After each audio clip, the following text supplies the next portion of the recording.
Glória a Deus. É uma honra para nós continuar nessa obra, estar com vocês, com a igreja, ver os filhos crescerem, ver os netos surgindo, uma nova geração toda surgindo, poder estar aqui com a minha Aurora, que veio aqui quando era pequenininha, né, pessoal? Era pequenininha. E o André era um toquinho assim, ó. E agora já está estudando, formado, dando aula. É violinista formado e dá aula de violino. Glória a Deus, mas assim a família mesmo, a família da fé. E eu quero falar sobre isso, irmão, sobre a bênção de caminhar bem. Amém? Sempre a gente pensa muito em terminar bem, mas só termina bem quem caminha bem, quem anda bem. O final de uma história, irmãos, ela é contada muito antes, ela é definida muito antes de terminar. São nas pequenas decisões no decorrer da nossa vida que nós vamos definindo a nossa história e como que nós vamos terminar. É fácil a gente ver alguém e dizer: esse cara vai terminar mal, desse jeito ele não vai longe, esse casamento não está bem, desse jeito essa turma não chega muito longe. A gente consegue ver indícios de quem não vai terminar bem, de quem está indo mal, porque a gente olha para a estrada que está trilhando, os caminhos, as decisões, as opções de vida, os negócios, o que faz, a maneira que age, a maneira que reage, e a gente vê, não vai terminar bem. Mas nesse último mês eu fui muito inspirado por duas palavras que eu ouvi sobre esse assunto, acerca do apóstolo Paulo, lá em 2 Timóteo 4, versículo 7, quando Paulo fala: combati o bom combate, completei a carreira, guardei a fé. E ele vai narrando tudo o que está, e eu quero honrar os dois irmãos que ministraram. Um foi o pastor Hernandes Dias Lopes, que nós ouvimos falar sobre esse texto num retiro em Águas de Lindóia, e outro foi o irmão Luciano Subirá, que nós ouvimos no rádio, no nosso carro, falando sobre esse texto também.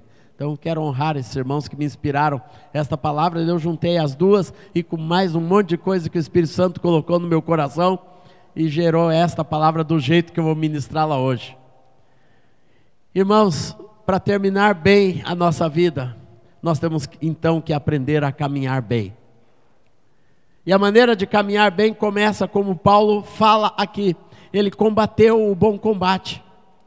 É nós identificarmos que a nossa vida é um combate. Cada um de nós sabermos que nós estamos num combate. Que não é uma coisa simples. A vida cristã não é sombra e água fresca, como muitos pensam.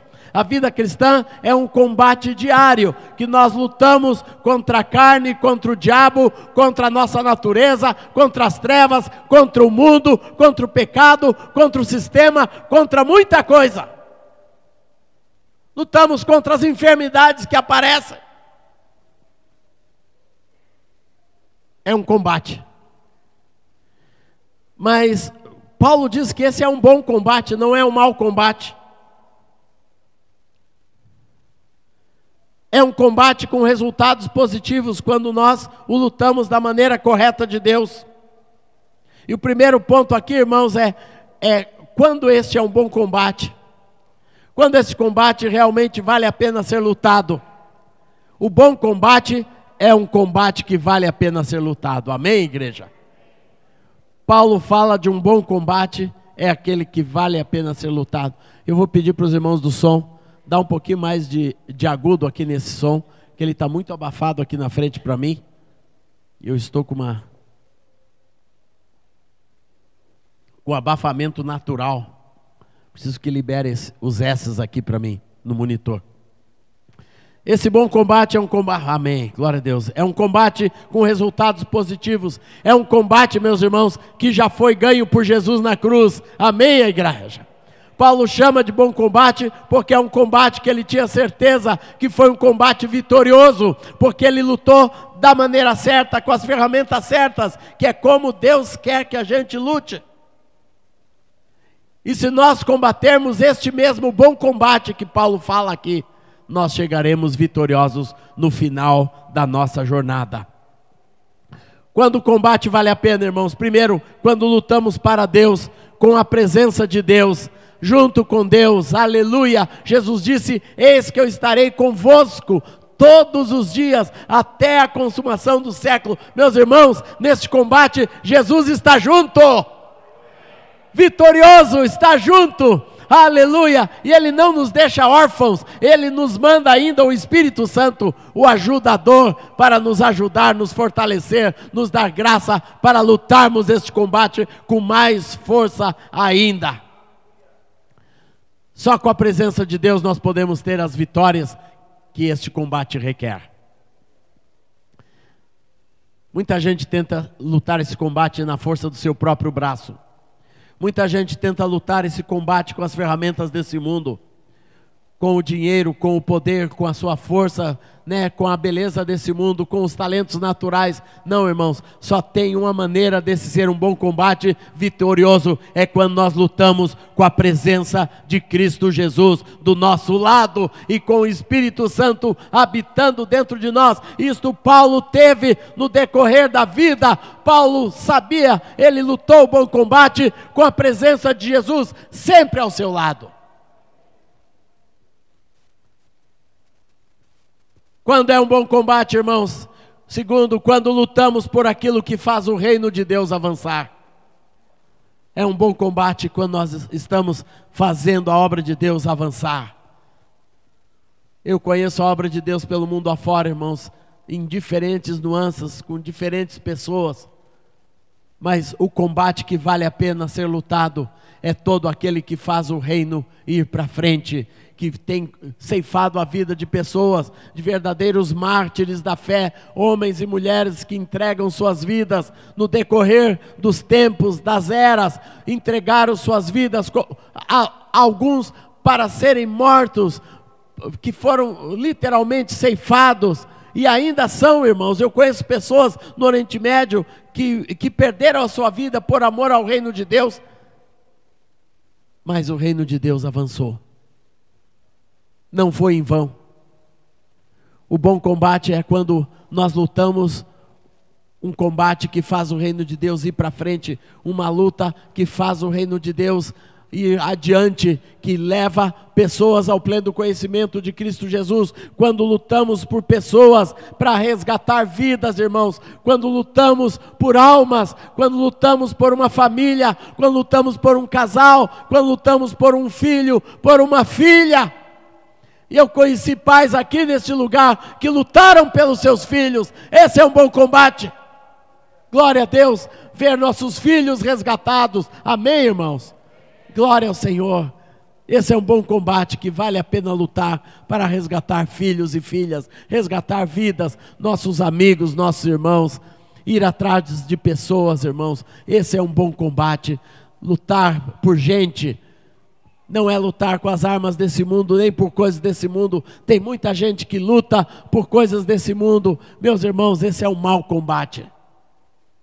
Mas um bom combate é quando nós lutamos para resgatar vidas, fazer o reino de Deus avançar no coração, na vida de pessoas. Aleluia. Quarto, quando lutamos por valores eternos. Segundo Coríntios 4,18, Paulo fala: atentando nós nas coisas que se não veem, porque as coisas que se veem são temporais, porém as que se não veem são eternas. Um bom combate é quando você luta por coisas eternas. O terceiro é quando lutamos por vidas, viu, irmãos? Quem está anotando? Segundo, quando lutamos por aquilo que faz o reino avançar. O terceiro, quando lutamos para resgatar vidas. E o quarto, quando lutamos por valores eternos. Quando nós lutamos pelos valores da família, irmãos. Quando nós lutamos pela verdade. Quando nós lutamos para manter as coisas de Deus, aleluia, na nossa casa, os princípios, os valores de Deus na sociedade. Esse é um bom combate.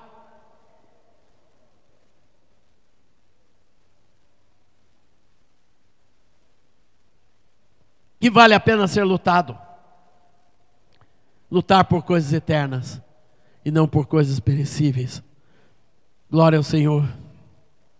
E esse é um bom combate quando você luta bem provido da armadura de Deus, que fala lá em Efésios 6, 11 e 16, Revesti-vos de toda a armadura de Deus para poder ficar firme contra a cilada do diabo. É um bom combate quando você está bem armado com o capacete da fé, aleluia, com o escudo, capacete da salvação, o escudo da fé, a espada do Espírito, cingindo-vos com a verdade, com a couraça da justiça, calçando nos pés com a preparação do Evangelho. Quando você está bem vestido, tenha certeza que você terá um bom combate.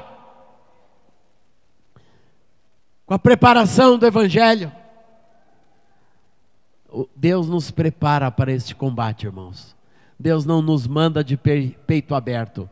Deus nos enche, Deus nos dá a sua armadura para nós lutarmos este bom combate. Mas, irmãos, tudo que é bom também pode ser mal. E eu pontuei aqui 3 coisas que fazem do combate um mau combate. Quando lutamos nos relacionamentos contra a pessoa, contra a carne e sangue.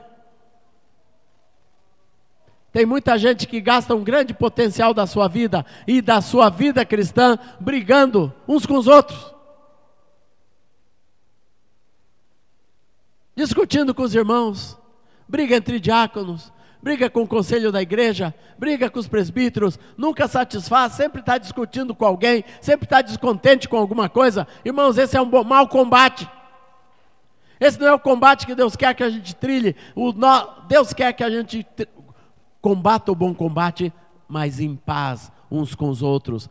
Deus proclama, é um combate que nós lutamos nesse mundo contra o diabo, contra as trevas, mas entre nós é um lugar de paz, de bênção, de amor, de alegria, de harmonia. Na nossa casa é um lugar de bênção, de concordância, de harmonia entre o casal, de harmonia entre pais e filhos. Irmãos, Deus não quer que a gente fique brigando em casa, não quer que marido fique brigando com esposa, nem esposa com marido. Alivia, meu amado, para de brigar, para de lutar. Tem gente que vive em pé de guerra na sua vida. Esse é o mau combate. Amém? Coisa nenhuma, meu irmão.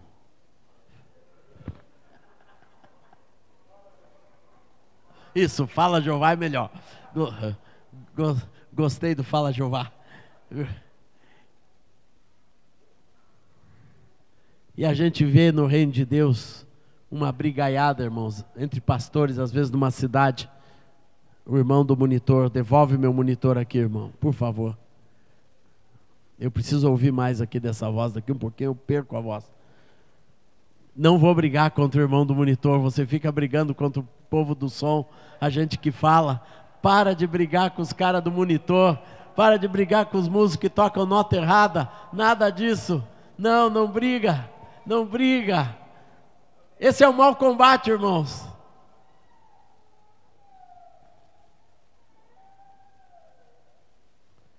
Quando lutamos por coisas passageiras e desnecessárias.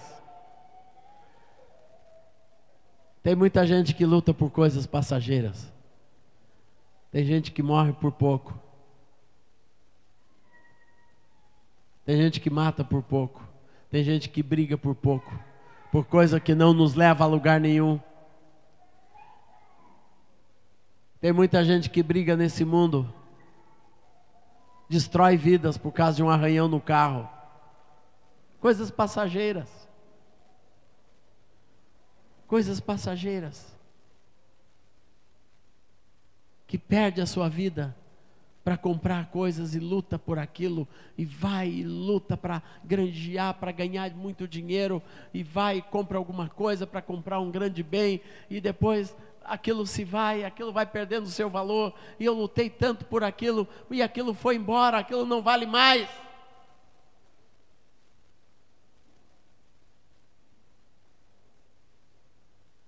Quando lutamos por coisas passageiras e desnecessárias desse mundo, que não tem nenhum valor eterno. Cuidado por o que você está brigando. Não lute por coisas desnecessárias.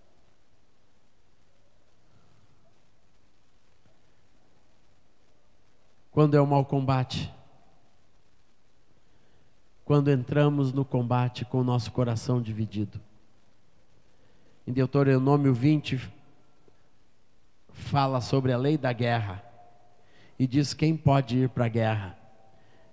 E diz: quem casou com uma esposa e não a desposou ainda, volta para casa, porque vai estar lá na guerra pensando na esposa. Quem comprou uma casa e não morou nela ainda, volte, porque vai estar lá na guerra só pensando na casinha que deixou para trás. Quem plantou uma vinha e não usufruiu da vinha, volte para a vinha, colha as uvas, coma dessas uvas, depois vai voltar para a guerra. Deus, nesse combate nós não podemos ter coração dividido, irmãos. É um mau combate quando você entra na guerra com o coração dividido. Paulo nunca teve o coração dividido. Ele pode dizer: eu combati o bom combate, porque chegou no final com o coração inteiro para Deus. E o que dá certo na vida é onde nós temos o coração inteiro.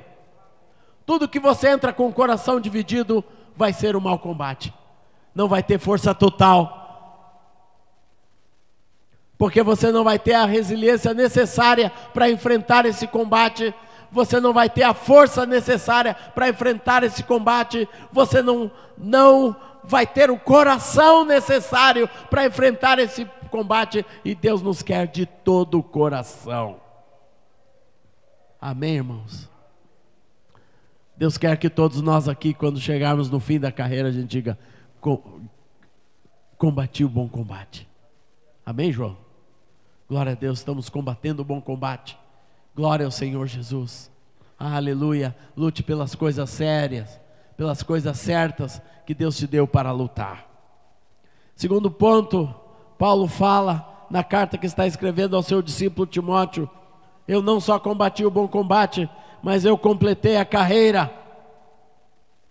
Hebreus 12:1 fala: portanto também nós, visto que temos a rodear-nos tão grande nuvem de testemunhas, desembaraçando-nos de todo o peso e do pecado que tenazmente nos assedia, corramos com perseverança a carreira que nos está proposta. Irmãos, carreira é algo que tem princípio, tem meio e tem fim. Carreira é uma imagem que Deus nos dá também do reino de Deus, que é um combate, mas também é uma carreira. Só que essa carreira nós não corremos uns contra os outros, nós corremos contra nós mesmos para conseguir chegar no final. Nós não podemos correr esta carreira pensando só em começá-la. Esse grande corredor, Usain Bolt, eu vi uma entrevista dele, que ele perguntaram: como é que você faz para sempre ganhar as corridas? Ele disse: eu fico lá preparado e fico olhando para a fitinha que está lá no final dos 100 metros. Eu fico olhando para aquela fitinha e digo: ela é minha, eu vou chegar primeiro. E quando dá o tiro, eu me jogo para frente com todas as minhas forças, eu vou e corro para aquele alvo. Assim tem que ser a nossa carreira cristã, irmãos. Nós temos que definir qual é o nosso alvo, e o nosso alvo é Cristo Jesus, é sermos semelhantes a Jesus, é corrermos esta carreira na plenitude da presença e da vida de Cristo dentro do nosso coração.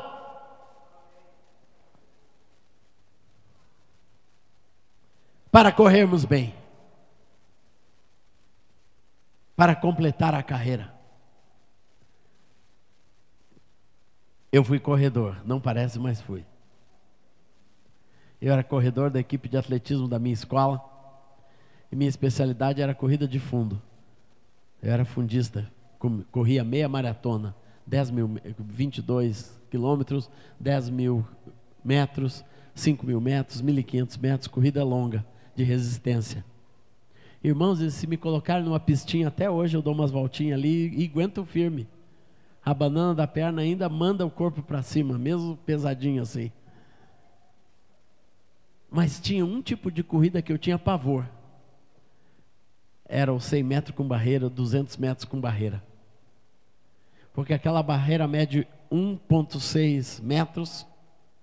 Para menina mede 83 centímetros. Para homem 1,6. 1 metro e 6 centímetros. E eu sou baixinho. E eu, na metade do 100 metros com barreira, eu começava a encostar o joelho na barreira. Eu encostava na segunda, na terceira eu já caía. Já ia para o brejo. E a carreira parava ali, era interrompida. Era desclassificado porque derrubou a barreira e não conseguiu continuar. Mas eu tinha pavor daquela carreira porque ela era sempre interrompida. Tem muita gente que interrompe a sua carreira, que as dificuldades fazem cair. Tem muita gente com a carreira interrompida, com a corrida da vida interrompida, através de uma separação, de um divórcio, através de um negócio mal feito, através de alguma coisa que aconteceu na sua vida, de um atentado, de um acidente, de uma enfermidade. Aquilo interrompe a carreira. Você cai e parece que não consegue mais continuar. Tem muita gente que não consegue mais, para num determinado ponto da vida e não consegue ir adiante. Para em um tropeço, para em uma falência, para em algo que aconteceu na família, para porque um filho se desviou e não consegue mais caminhar. Eu quero te dizer, Deus quer que você complete a carreira. Deus quer que você fique de pé e volte para a corrida, meu irmão. Volte para a carreira, em nome do Senhor Jesus. Deus te dá esta palavra hoje. Não é para interromper a carreira. Volta, Senhor, volta para a carreira.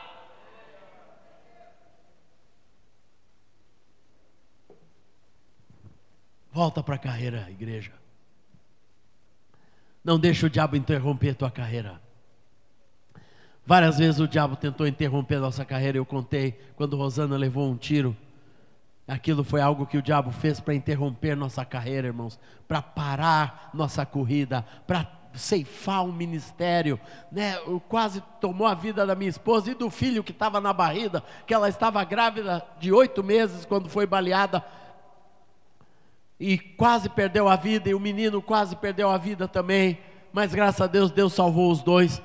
Mas aquilo o diabo fez para uma barreira, que nós caímos naquilo, irmãos, e Deus teve que nos levantar, e Deus tem poder para nos levantar de novo, para correr a carreira. E hoje é uma noite de Deus levantar muitas pessoas aqui, para voltar para a carreira, em nome do Senhor Jesus. Deus te chama, meu amado. Se você está lá prostrado, se está caído, se a barreira te derrubou, se a pedra te derrubou, se o acidente te derrubou, se um divórcio, se uma coisa na família, um abandono te derrubou, volta para a carreira. Volta para a corrida.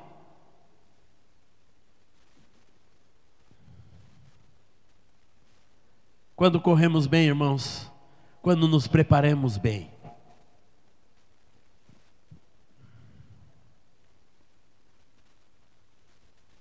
para correr bem tem que se preparar bem. Paulo fala que a gente tem que calçar nos pés a preparação do Evangelho da paz. Tem uma preparação para correr. A gente não pode correr descalço, a não ser que tenha um lindo de um calo no pé, viu? Mas correr descalço, uma pista de atletismo, é muito dolorido. Tem que pôr um tênis bem fofinho, bem direitinho, que te dê a impulsão certa, que te faça correr bem. Quem corre sabe disso.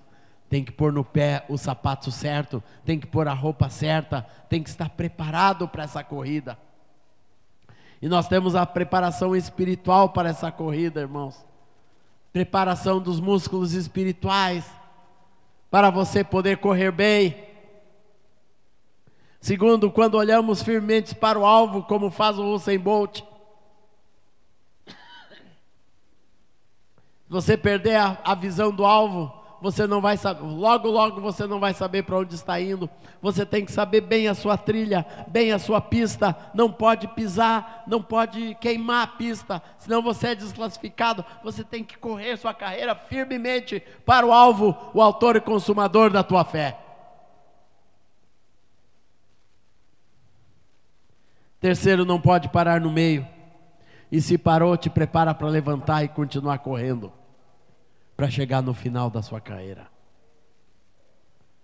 Paulo em Gálatas 2:2 fala mais um ponto para não correr em vão.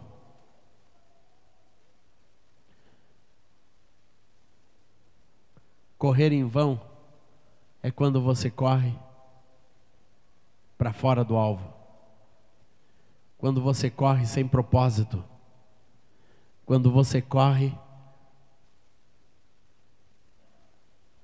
despreparado. é correr em vão. Não corra em vão sua carreira. É você que quando você corre, você sabe para onde está indo.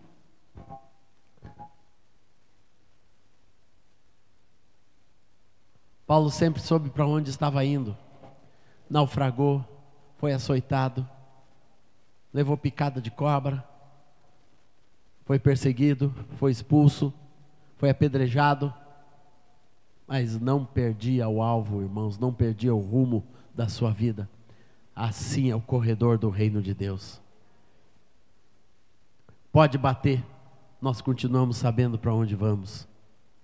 Podem fazer leis e mais leis e tentar tudo contra a igreja, contra o cristianismo, contra a palavra de Deus, contra a verdade. Ninguém vai tirar o nosso rumo, porque todos nós sabemos muito bem para onde nós estamos indo, para o autor e consumador na nossa fé, para o eterno propósito de Deus. Aleluia! Nós temos um alvo, uma diretriz bem clara. Para onde estamos indo? Não é o presidente atual que fez o nosso slogan. Nosso slogan foi feito na cruz, está consumado, todo o poder te foi dado.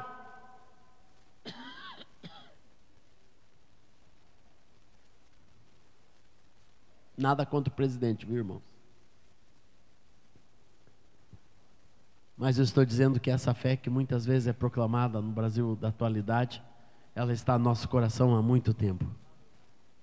Com os valores e os princípios de Deus, da família, e de amar a nossa pátria. Está no nosso coração há muito tempo.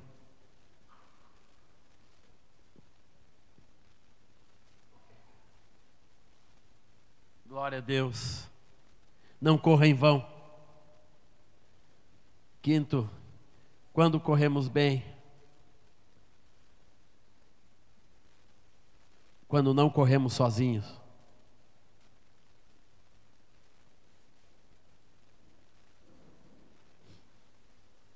Quando corremos bem, quando corremos juntos. Se tem uma coisa maravilhosa, é a gente ter gente do nosso lado correndo essa carreira. Uns correm mais rápidos, outros só voam. Mas estamos correndo juntos. Como é bom chegar num lugar onde nós estamos juntos correndo essa carreira há 40 anos, irmãos. Que coisa maravilhosa. E dizer para os nossos filhos, ó, é possível correr essa carreira, meus filhos. É possível essa próxima geração continuar correndo essa carreira diante do Senhor, aleluia, junto com os irmãos. Que bom correr a carreira junto com os meus pastores. 45 anos com Erasmo e Moisés, estamos correndo a carreira juntos.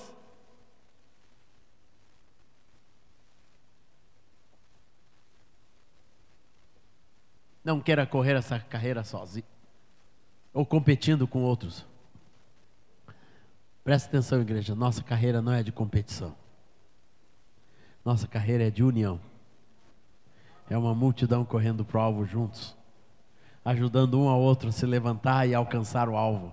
É assim a carreira do cristão, é assim a carreira do Paulo. Ele tinha essa consciência da unidade, da união.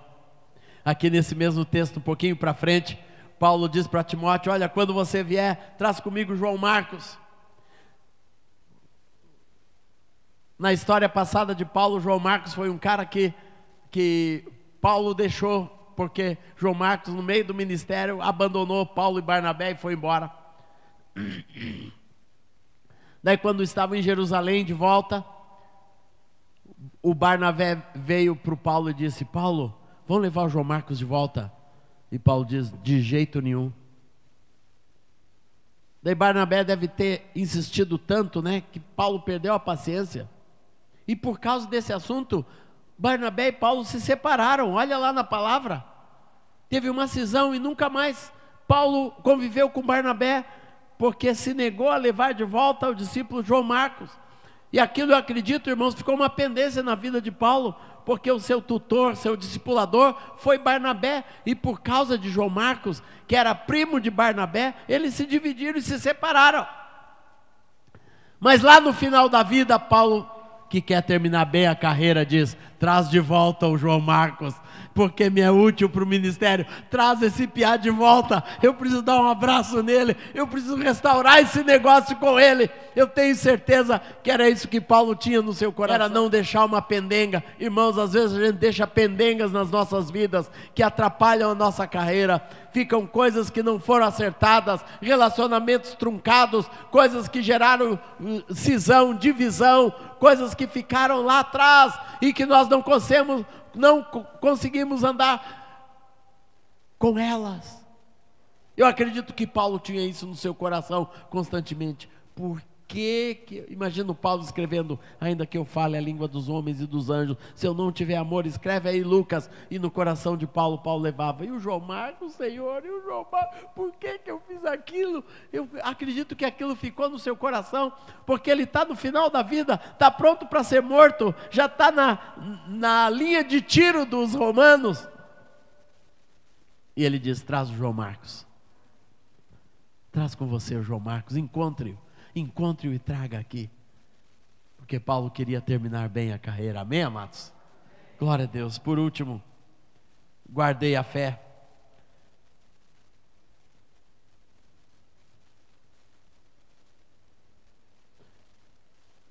Aqui fala de algo que você guarda com muito zelo e cuidado.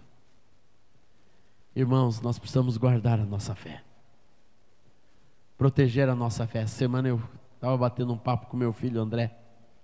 Disse, filho, acima de todas as coisas, guarde a sua fé. Não deixa nada roubar, não deixa nada abalar, não deixa nada desfazer a sua fé. Como que nós guardamos a nossa fé? Primeiro, Paulo nos ensina em Romanos 1,16, não se envergonhe do Evangelho, pois não me envergonho do Evangelho, porque é o poder de Deus para a salvação de todo aquele que crê, primeiro do judeu, também do grego. 2 Timóteo 1,12 fala, não me envergonho, porque sei em quem tenho crido, estou certo que Ele é poderoso para guardar o meu depósito até aquele dia. Não se envergonhe da sua fé. Esse livro de um pai para os seus filhos, que está ali atrás com o Marcelo, para os irmãos, ali quando eu falo da fé, eu digo, ensine o seu filho a não ter vergonha da sua fé, a compartilhar a sua fé.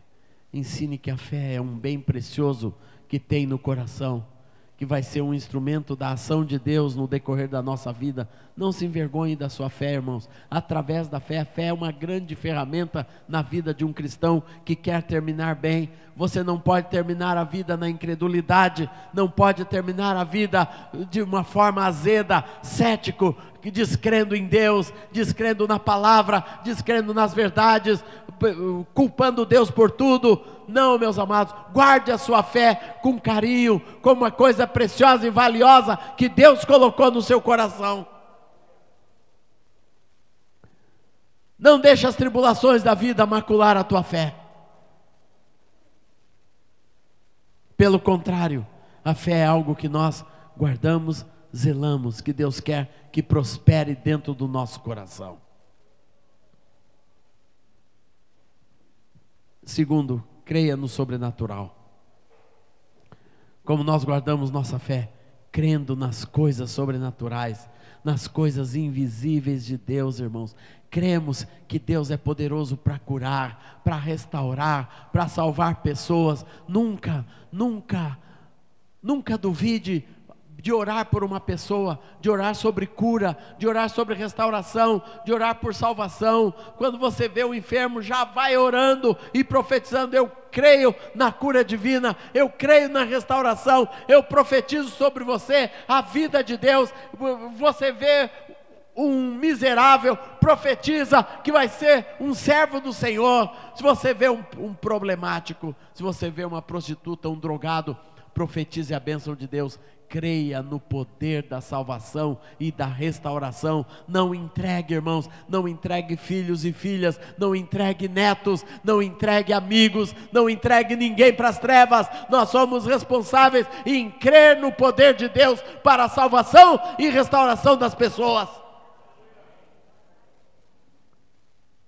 Ninguém vai estar perdido em nome do Senhor Jesus enquanto tiver um crente. crendo no poder de Deus e no sobrenatural de Deus. E para isso, irmãos, terceiro, te aproprie das promessas do Senhor.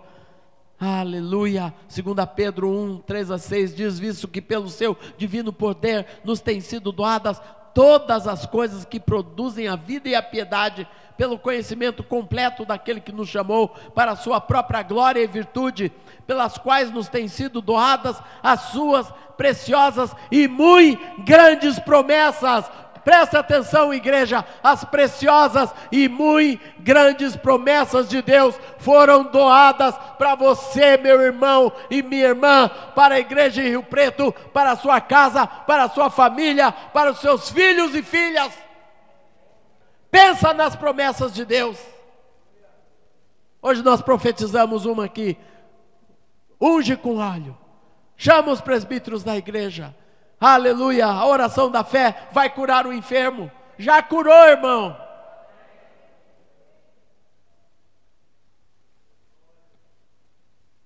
E se tiver mais enfermo aqui, eu tenho fé hoje de orar por todos os enfermos para serem curados em nome do Senhor Jesus.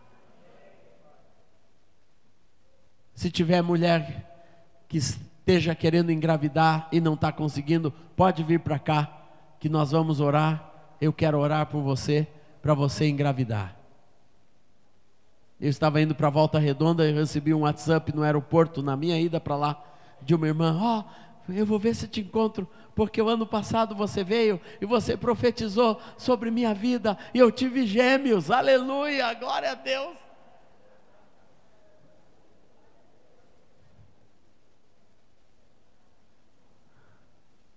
Esse é um dom que eu herdei do meu pastor Moisés, que tinha esse dom e jogou o manto sobre mim, e Deus tem me dado essa graça de orar por mulheres e homens que querem ter filhos. Então essa oração está aberta para hoje também, porque eu creio nas promessas do Senhor. Glória a Deus. E quando nós vivemos, quando nós guardamos nossa fé, quando nós aprendemos a viver pela fé, Romanos 1,17, visto que a justiça de Deus se revela no Evangelho de fé em fé, como está escrito: o justo viverá pela fé.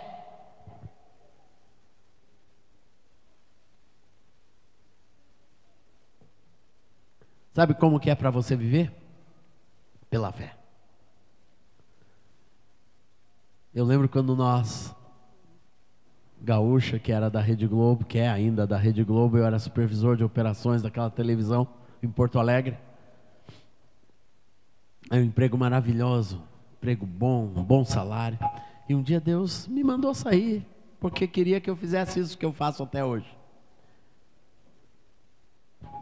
Viver pela fé, do reino de Deus e do altar de Deus. Daí eu fui contar isso para o meu sogro e minha sogra. Daí eles perguntaram como que nós íamos viver, né? Daí eu disse: eu vou viver pela fé. Ele disse: o que é viver pela fé? Não ter mais salário, meu sogro. É não saber mais quanto que vai ganhar. É ficar totalmente dependente de Deus. É entregar o caminho, a vida, o sustento de cada dia ao Senhor. E Deus vai definir quanto eu mereço e quanto eu preciso. E assim eu me entreguei, irmãos, e vivo assim até hoje, pela fé, crendo na provisão de Deus a cada manhã. E tem mais, eu não cobro cachê não, viu? Eu não defino o salário, quanto as igrejas têm que me dar, a única coisa que eu defino é o preço do CD, do DVD e do livro, que agora é tudo a mesma coisa, 20 pila. Para facilitar.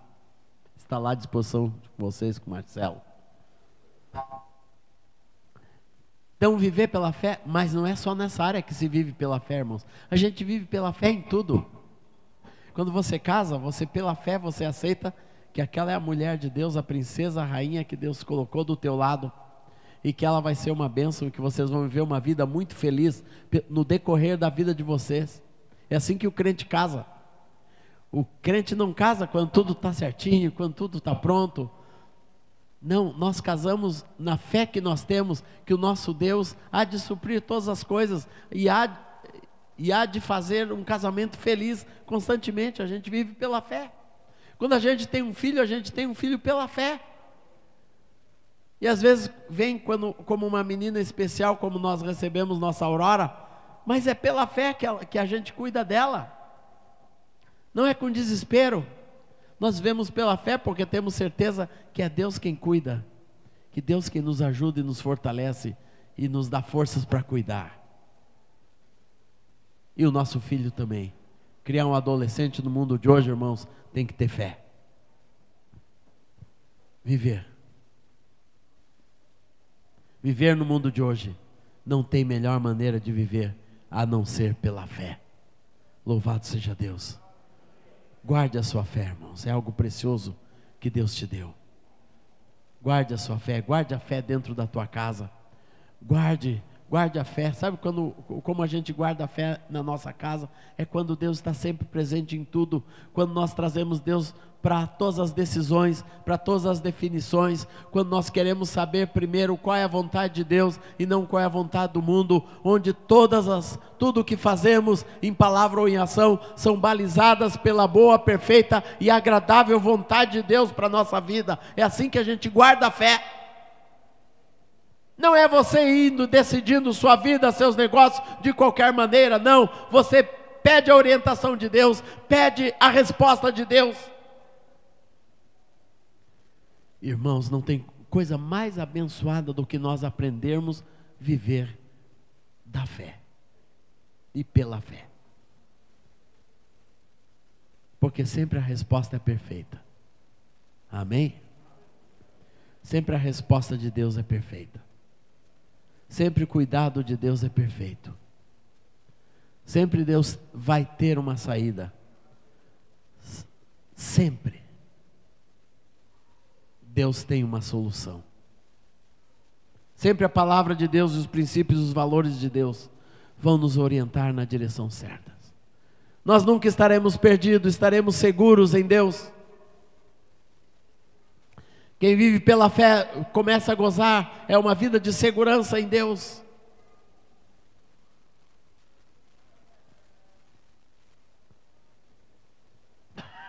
Porque a fé sempre gera esperança. E só a fé rebate a incredulidade. Não tem mais nada que vença a incredulidade, a não ser a fé. Nossa fé é a vitória que vence o mundo. Amém, amados?